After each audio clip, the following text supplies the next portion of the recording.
उत्तराखंड की वो महिला आईएएस अफसर जिसके ट्रांसफरों से मच गया था हंगामा। वो आईएएस अफसर जो पिथौरागढ़ जिले की पहली महिला सीडीओ थी। वो अफसर जिसने यूपीएससी में हिंदी मीडियम से पाया पहला स्थान। वो आईएएस अफसर जिसने सिर्फ 24 साल की उम्र में रच दिया था इतिहास। उत्तराखंड में कुछ काबिल अफसर हैं जिनकी चर्चाएं सिर्फ उत्तराखंड में नहीं बल्कि देश भर में होती हैं। आज बात एक महिला आईएएस अफसर की जिसने मात्र 24 साल की उम्र में देश की सबसे कठिन परीक्षा कही जाने वाली यूपीएससी को क्रैक किया और इतिहास रच दिया। सिर्फ इतना ही नहीं, उस बेटी ने हिंदी मीडियम से इस परीक्षा में देश भर में पहला स्थान पाया था। आज हम बात कर रहे हैं उत्तराखंड के काबिल आईएएस अफसरों में शुमार आईएएस वंदना की। पिथौरागढ़ जिले की पहली महिला मुख्य विकास अधिकारी रही वंदना की कहानी बेटियों के लिए प्रेरणादायक है। वंदना ने यूपीएससी परीक्षा 2012 में 8वां स्थान हासिल किया था। सिर्फ 24 साल की उम्र में हिंदी मीडियम से पहला स्थान पाया था। हरियाणा के एक पारंपरिक परिवार में वंदना का जन्म हुआ था। उनके घर में लड़कियों को पढ़ाने का चलन नहीं था।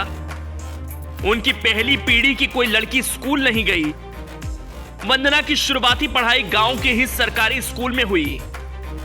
आईएएस वंदना के पिता का नाम है महिपाल सिंह चौहान।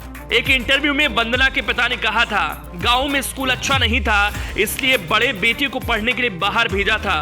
बस उस दिन के बाद से वंदना की भी एक ही रट थी, मुझे कब भेजोगे पढ़ने।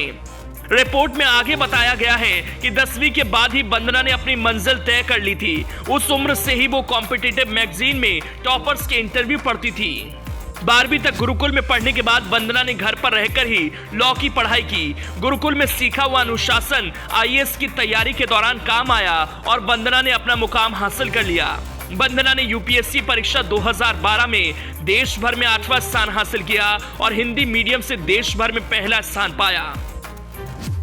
जब 6 महीने में आईएएस वंदना के हुए 4 ट्रांसफर।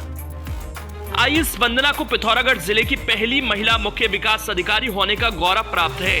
अपनी कार्यशैली की वजह से पिथौरागढ़ के ग्रामीण क्षेत्रों की गरीब महिलाओं में उनकी लोकप्रियता बढ़ी।